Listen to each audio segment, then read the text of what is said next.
अगर आप मध्य प्रदेश के किसान हैं तो मध्य प्रदेश के किसानों के लिए एक नया आदेश आया है समग्र ई-केवाईसी का। अगर आपका पहले से भी ई-केवाईसी करा है तो अब आपको आपकी ज़मीन को समग्र आईडी के साथ लिंक करना होगा। जिस तरह से समग्र आईडी और आधार कार्ड का ई-केवाईसी किया जा रहा था उसी तरीके से अब उस प्रोसेस में थोड़ा सा एक नया अपडेट कर दिया गया है।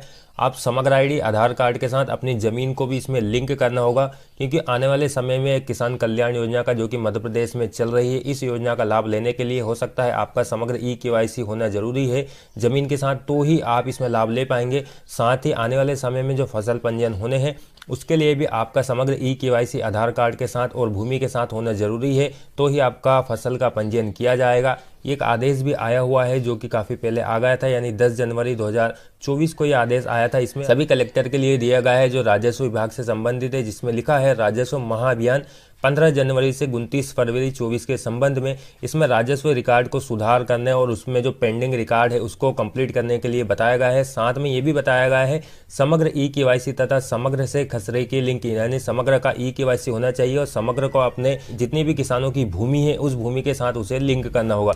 यहाँ पर देख सकते हैं, अगर आप चाहें तो आप स्वयं से कर सकते हैं। इस वीडियो में मैं इसका कंप्लीट प्रोसेस दिखा दूंगा, और आप अगर किसान कहीं MP ऑनलाइन या CSC के थ्रू कराना चाहते हैं तो वहाँ से भी करा सकते हैं, वहाँ पर भी सुविधा अवेलेबल है। सो आज के इस वीडियो में मैं आपको दिखाने वाला हूँ कि आप एक मध्य प्रदेश के किसान हैं और आप समग्र को खसरे से लिंक करना चाहते हैं तो किस तरह से कर सकते हैं। इसका कंप्लीट प्रोसेस इस वीडियो में मैं आपको दिखाने वाला हूँ। तो चलिए आज के वीडियो शुरू करते हैं। समग्र आईडी को खसरे से लिंक करने के लिए आपको समग्र के ऑफिशियल पोर्टल समग्र.gov.in पर आ जाना। इसका डायरेक्ट लिंक वीडियो के डिस्क्रिप्शन में आपको मिल जाएगा, आप वहां से सीधे इस पे आ सकते हैं।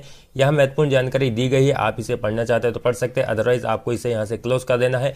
अब आप समग्र ई-केवाईसी करने से पहले मैं आपको कुछ डॉक्यूमेंट बता देता हूं जो आपके लिए पहले से आप इन्हें कंप्लीट करके रख लें।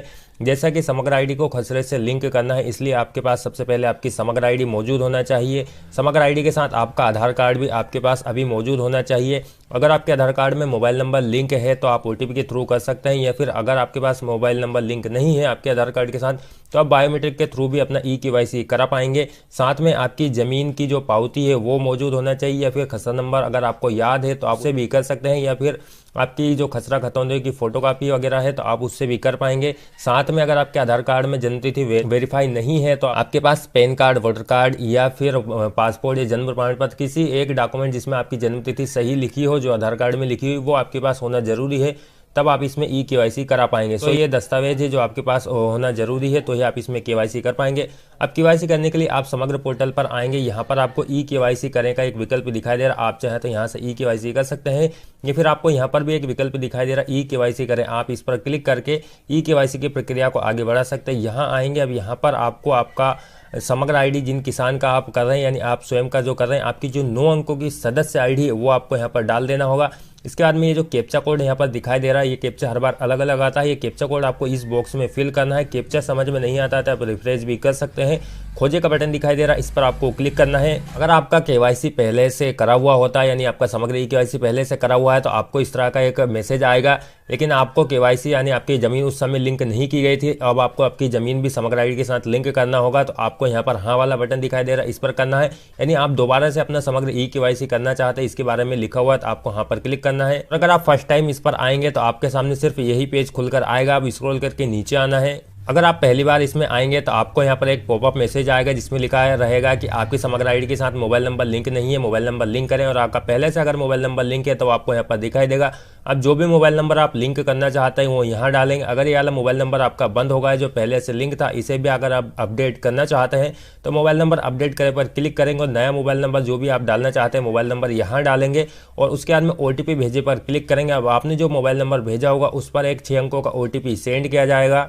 उस OTP को आपको यहाँ फिल करना है। सुरक्षित करे पर क्लिक करेंगे, आपके सामने इस तरह का एक इंटरफेस नजर आएगा जो पहले नहीं आ रहा था लेकिन अब ये आ रहा है। इसमें लिखा है समग्र अनुसार व्यक्तिगत जानकारी। समग्र आईडी आपकी आपने जो दी थी वो यहाँ देख लेंगे। आपका जो नाम समग्र आईडी में अभी मौजूद है वो आप यहाँ पर देख सकते हैं। आपका जेंडर देख सकते हैं, आपका जो पता लिखा हुआ पता यहाँ पर आपको दिख जाएगा।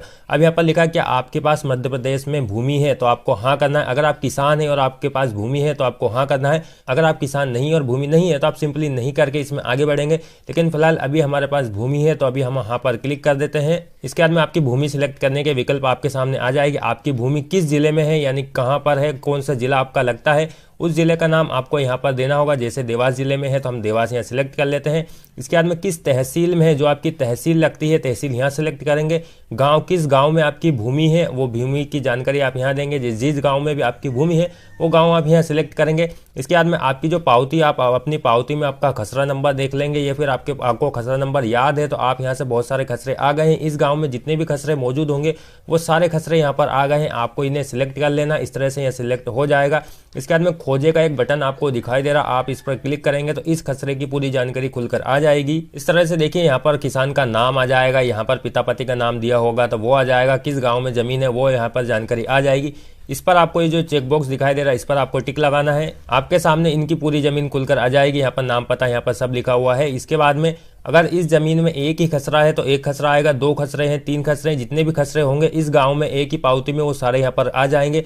इसे आपको यहाँ पर जोड़ लेना है। इसके बाद में अगर आपकी किसी दूसरी जगह पर भूमि है तो आप उसे भी जोड़ सकते हैं। आपको जोड़ना जरूरी है क्योंकि आप बार बार ई-केवाईसी नहीं कर पाएंगे, इसलिए आप एक के साथ आपकी जितनी भी जमीनें, जितनी भी पावती है उन सभी को आपको एक एक करके जोड़ लेना है। अब आपने जैसे ये एक जमीन जोड़ ली है, इसके बाद में अब आप दूसरी जमीन जोड़ना चाहते हैं तो अन्य भूमि जोड़े का विकल्प भी दिखाई दे रहा है, आप इस पर क्लिक करके सेम यही प्रोसेस फॉलो करके अपनी दूसरी जगह की जमीन भी यहाँ पर जोड़ सकते हैं। अगर आपके पास सिर्फ यही जमीन, आपके पास दूसरी जमीन नहीं है तो सिर्फ आगे बढ़े का एक विकल्प आपको दिखाई दे रहा, आप इस पर क्लिक करेंगे, आपके सामने इस तरह का एक नया पेज खुलकर आएगा। अब इसमें अगर आप पहले से आपका केवाईसी करा हुआ रहेगा या फिर आधार आपकी समग्र आईडी से लिंक रहेगा तो आप डायरेक्ट ओटीपी या बायोमेट्रिक का विकल्प आएगा, और आप पहली बार इसमें करेंगे तो आपको यहाँ पर आधार कार्ड नंबर डालने का एक विकल्प आएगा। यहाँ पर आपको आधार कार्ड नंबर डालना होगा।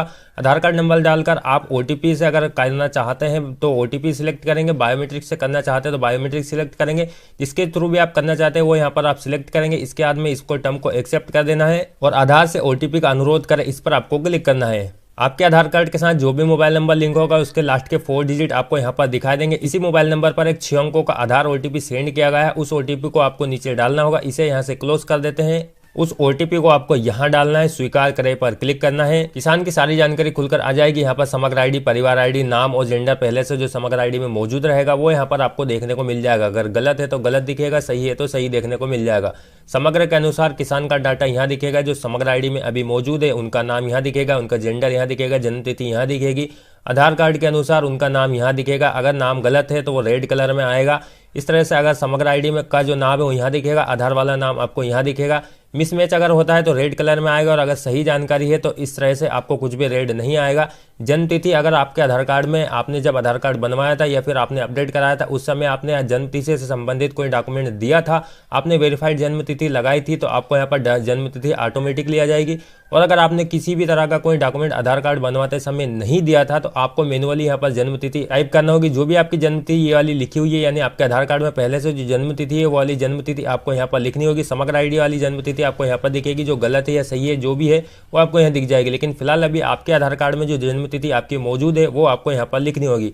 किसान का फोटो यहाँ पर आपको देखने को मिल जाएगा। जन्म तिथि से संबंधित एक दस्तावेज आपको अपलोड करना होगा, उसके लिए आपको इस पर क्लिक करना है। आप इनमें से कोई एक दस्तावेज अपलोड कर सकते हैं, जैसे अगर आपके पास जन्म प्रमाण पत्र है तो आप बर्थ सर्टिफिकेट अपलोड कर सकते हैं, 10वीं की मार्कशीट अगर है तो वो अपलोड कर सकते हैं, पैन कार्ड अपलोड कर सकते हैं, पासपोर्ट है, ड्राइविंग लाइसेंस है, सर्टिफिकेट इशू बाय डॉक्टर के द्वारा कोई सर्टिफिकेट इशू किया गया तो उसे अपलोड कर सकते हैं, वोटर कार्ड है, मनरेगा जॉब कार्ड अपलोड कर सकते हैं, या फिर आप एक एज एफिडेविट भी बनवा सकते हैं, उसके माध्यम से भी आप अपनी जन्म तिथि वेरीफाई करा सकते हैं। फिलहाल अभी हमारे पास पैन कार्ड अवेलेबल है, हम पैन कार्ड पर क्लिक कर देते हैं। अब यहाँ पर हम चूज फाइल पर क्लिक करके हमारा जो पैन कार्ड है उसे अपलोड कर देते हैं। पैन कार्ड का साइज आपको यहाँ पर ध्यान देना 100 KB से ज़्यादा नहीं होना चाहिए, 100 KB के इससे कम ही होना चाहिए, जेपीजी या पीडीएफ फाइल होना चाहिए। तो अब यहाँ पर हम चूज फाइल पर क्लिक करके इस फाइल को अपलोड कर देते हैं। फाइल सक्सेसफुली अपलोड हो गई है। आपका एड्रेस आपको यहाँ पर देखने को मिल जाएगा, इसमें आपको कुछ भी चेंजेस नहीं करना है। अब आपको पहला वाला जो चेकबॉक्स दिखाई दे रहा है इस पर आपको टिक लगा देना। इसके बाद में अगर आप हिंदी में आपका नाम देखना चाहते हैं क्या है, और अगर उसे बदलना चाहते हैं यानी गलत लिखा है तो आपको दूसरा वाले चेकबॉक्स पर क्लिक करना है। आपका हिंदी वाला नाम यहाँ पर आ जाएगा। अब यहाँ पर अगर आपका नाम जो आधार कार्ड में हिंदी में लिखा है वैसा नहीं लिखा हुआ है तो आपको इसे यहाँ से डिलीट कर देना है, और दूसरा जो आपका नाम आधार कार्ड में लिखा है हिंदी में वैसा आपको यहाँ पर टाइप करना है। आपको हिंदी में नाम टाइप करना जरूरी, अगर नहीं करते हैं तो भी आपको प्रॉब्लम होने वाली, इसलिए आप अपने आधार कार्ड वाला नाम जो हिंदी में लिखा है सेम वैसा ही नाम आप यहाँ पर टाइप कर देंगे। आपका मोबाइल नंबर आपको यहाँ पर दिखाई देगा। इसके बाद में नीचे एक विकल्प है ग्राम पंचायत वार्ड को अनुरोध भेजे, इस पर आपको क्लिक करना है। तो आपके सामने इस तरह से एक सक्सेस का मैसेज आ जाएगा। यहाँ पर आपकी एक रिक्वेस्ट आईडी जारी कर दी जाएगी। आप चाहे तो इस रिक्वेस्ट आईडी को यहाँ से कॉपी कर सकते हैं या फिर आप चाहे तो इसका स्क्रीनशॉट भी ले सकते हैं। रिक्वेस्ट आईडी जारी हो गई है। अगर ये मैसेज आपके सामने आ जाता है, इसका मतलब है आपके द्वारा आपकी समग्र ई-केवाईसी सक्सेसफुली कर ली गई है। अब आप चाहे तो आपने जो इसका स्क्रीनशॉट या प्रिंट लिया हुआ होगा उसको आपको आपकी जो नगर पंचायत या ग्राम पंचायत है, नगर निगम, जो भी आपका लोकल बॉडी लगता है, वहां पर आपको चले जाना है। वहां जाने के बाद आपकी समग्र आईडी, आधार कार्ड, खसरा नंबर जो आपने लगाया था वो, उसके साथ में आपने जो जन्म तिथि से संबंधित दस्तावेज दिया था, ये 4-5 डॉक्यूमेंट आपको ले जाना है। वहां पर आपकी पंचायत में जाकर आपको बोल देना है कि हमने समग्र ई-केवाईसी किया है, इसे आप अप्रूव कर दें। वो आपके डॉक्यूमेंट चेक करेंगे, अगर जानकारी सही पाई जाती है तो आपका समग्र ई-केवाईसी सक्सेसफुली वेरीफाई कर लिया जाता है। वेरीफाई तुरंत कर दिया जाता है, लेकिन कई बार समय लग जाता है, जिसमें 24 से 48 घंटे का समय लगता है। उसके बाद में अगर आपका नाम वगैरह कुछ गलत है तो 24 से 48 घंटे के बाद आपका नाम और आपका जेंडर, जन्म तिथि ऑटोमेटिकली समग्र पोर्टल में अपडेट होकर आ जाता है। तो एक आसान सी प्रक्रिया थी जिसके माध्यम से किसान स्वयं अपनी समग्र ई-केवाईसी कर सकते हैं। ये करना जरूरी है, अगर नहीं करते हैं तो मैंने आपको जैसे ही बताया है, आने वाले समय में आपको कई सारी समस्याओं का सामना करना पड़ सकता है। जैसे आपके किसान पंजीयन नहीं हो सकते हैं या फिर और जो समस्याएं होती है वो नहीं हो सकती, क्योंकि मध्य प्रदेश में लगभग सभी काम समग्र आईडी के माध्यम से किए जा रहे हैं। सो आपको ये जल्द से जल्द करा लेना है, क्योंकि आप बाद में अगर कराते हैं तो साइड नहीं चलने वाली प्रॉब्लम का सामना करना पड़ेगा। उसमें साइड नहीं चलेगी, फिर आपका काम नहीं होगा। फिर अगर आप किसान पंजीयन या कुछ और कराएंगे तो फिर आपको समस्या आएगी। इसलिए आप बेहतर होगा कि समय रहते इसे आप पहले से करा लें। आप अपनी पटवारी या फिर आपका राजस्व जहां पर भी लगता है, आप उनसे जाकर भी इससे संबंधित और जानकारी ले सकते हैं। इसका फुल एक आर्टिकल मैंने एक बना दिया है, जिसका लिंक वीडियो के डिस्क्रिप्शन में आपको मिल जाएगा। आप उस आर्टिकल को भी पढ़ सकते हैं, उसकी में पूरी जानकारी दी गई है। आशा करते हैं आपको ये वीडियो काफी पसंद आया होगा। वीडियो पसंद आया हो तो इस वीडियो को किसान ग्रुप में शेयर कीजिए, ताकि सभी किसान समय रहते अपना समग्र को खसरे से लिंक कर सकते हैं। चैनल पर नए हैं तो चैनल को सब्सक्राइब करना ना भूलें। अब भी अगर आपके मन में कुछ सवाल रह जाते हैं तो आप हमसे कमेंट करके भी पूछ सकते हैं। धन्यवाद।